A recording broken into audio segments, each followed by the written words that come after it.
Let's now start with the news on the Gaza Board of Peace. Belarus has confirmed its participation in the Board of Peace, a new international body overseeing Gaza's reconstruction. President Alexander Lukashenko accepted the invitation from US President Donald Trump, marking a positive shift in US-Belarus relations after sanctions were lifted in December 2025. As a founding member, Belarus will help manage Gaza's recovery, economic development, and disarmament of militant groups under UN Resolution 2803. The board, led by Trump, aims to guide Gaza's peace process with permanent seats for countries contributing $1 billion and other members serving 3-year terms. Invitations have also been extended to Russia, Poland, Kazakhstan, and Hungary.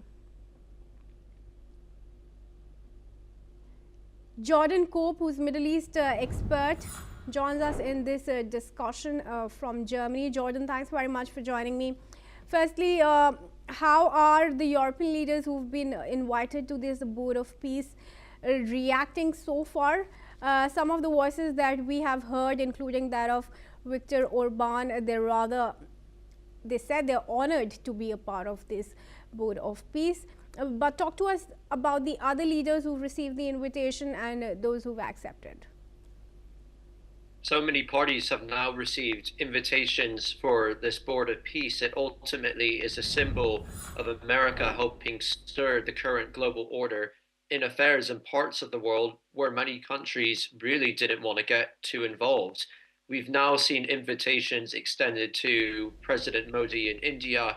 We've seen invitations extended to Vladimir Putin, according to Russian sources, now to Lukashenko, even to Turkey's foreign minister, who has terrible relations with Israel at the current time, having accused Israel falsely of genocide and also having recently tried to justify why Turkey has refused to normalize effectively relations once again with Israel. So one ultimately has to question, when they see all of these names being listed, what ultimately is the goal? It looks like the United States, in part, is trying, at least through the Trump administration, to reward some of those people who might be friends of the administration, but might generally be perceived in colder terms elsewhere in the world, such as Lukashenko and potentially Vladimir Putin. So it's quite confusing exactly why some of these members are being invited, such as a Qatari diplomat representing a country that gave $1.8 billion to Hamas from 2012 onwards, and even trained Hamas officials in its own police academy. How do you respond? How would you respond to the reactions that are coming in from Netanyahu, who says, who is opposed to, like you said, the inclusion of countries like Qatar or Hamas supporters into this Board of Peace? I think Prime Minister Netanyahu is quite right to express frustration. The implications of this Board of Peace will ultimately be felt in his backyard, immediately approximate to major Israeli urban populations. Netanyahu has a right to be frustrated, especially in light of rumors that an American official recently noted effectively that this is our project. This is a significant departure from what is traditionally coordination between Israel and the United States. Clearly, as what we've seen now, there is clear room for frustration between both parties, and they'll have to navigate it in the immediate future and long-term future. And Jordan, what about the $1 billion fee that Trump is seeking from countries to stay for a period longer than 3 years? And how is this valid, given the fact that Trump most likely will not even be in power after 3 years? It will be interesting to see the implementation impact of these conditions. Many European parties ultimately have still failed to meet their 5% of GDP commitments to NATO, which is inherent to their own national security. Now, $1 billion at the end of the day is nowhere near to that amount, but it is still a significant amount to throw into this circle. Implementation will ultimately be interesting. It's perhaps maybe encouraging to see that other countries are displacing aid initially coming from Qatar that went to Hamas and was likely used for negative purposes. One has to remember that Qatar largely helped spearhead reconstruction efforts in the Gaza Strip from the early 2010s, approximately 2012 onwards, giving hundreds of millions of dollars to construction projects under whose foundation tunnels were often found. Now, the Gaza Strip has ultimately received billions of dollars to reconstruct in years past, and a lot of that construction money went to helping build a tunnel apparatus for Hamas to fight its wars and to shield behind civilian populations. And this tunnel apparatus ultimately expanded to approximately 500 kilometers squared, which was a network larger, I believe, than the Tube in London, or at least most of their subway or metro systems around the world. So even though other countries are throwing money in, one must ultimately hope that that money will not be used and abused as it was in years past when Qatar was leading such efforts. Sure. And how do you react to the fact that the board has no Palestinian or woman member? At the end of the day, there are two ongoing boards or committees. The Gaza Technocratic Committee is largely composed of Palestinian engineers who are helping take charge in terms of trying to design what future reconstruction will look like in the Gaza Strip. The current head of the Gaza Technocratic Committee has ultimately announced plans to try to expand Gaza's territory by reclaiming land from the Mediterranean Sea to help disperse and to make it less densely populated while also providing for the needs of local Gazans. And so it's ultimately a very lofty, optimistic goal, but to suggest that they don't have a say in the future leadership of these boards doesn't necessarily give enough attention to the significant role that they have on one committee. Now, the Board of Peace ultimately is a accountability sort of mechanism to ensure that the Technocratic Committee is genuinely reconstructing and doing so in good faith. But one ultimately has to question, is the Board of Peace really committed to good faith reconstruction, peacetime efforts, when on that board, some invitees have included war criminals, and if not that, have ultimately included people who might not even want to normalize or represent countries that refuse normalization with Israel. It is concerning. Sure. Jordan, thanks very much for your assessment of the situation. Do stay on with us. Moving ahead, viewers, Germany's chemical industry group has warned that the escalating European Union-US tariff spiral would place a heavy economic burden on both sides of the Atlantic. VCI, the group, stated that such a dispute could impact key industries including chemicals and pharmaceuticals. VCI also called on the European Union to consider measures under the European Union anti-coercion instruments to address the situation. Additionally, VCI urged a united and determined response from the European Union at all levels to combat the impacts of US tariffs. This comes as US President Donald Trump has threatened tariffs on European countries that have criticized his claims over Greenland. All right, I now invite Peter Cardillo, Chief Economist at the Spartan Capitals from New York, to join me in this discussion. And before Peter joins us, let's give you some more details that we have, viewers.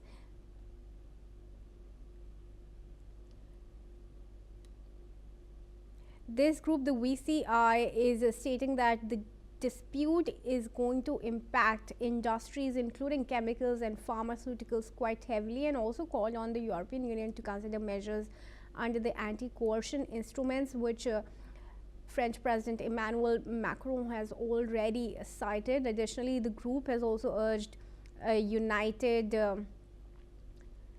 countermeasure under the European Union anti-coercion instruments. VCI has also urged determined response from the European Union at all levels to combat the impact of US tariffs. Let's remind you, this is of course coming in the face of Donald Trump's threat of tariffs on European countries. And Peter is now joining us in this discussion. Peter, thanks very much for joining me. Firstly, let's talk about whether the European Union is really ready to enforce instruments under the anti-coercion policy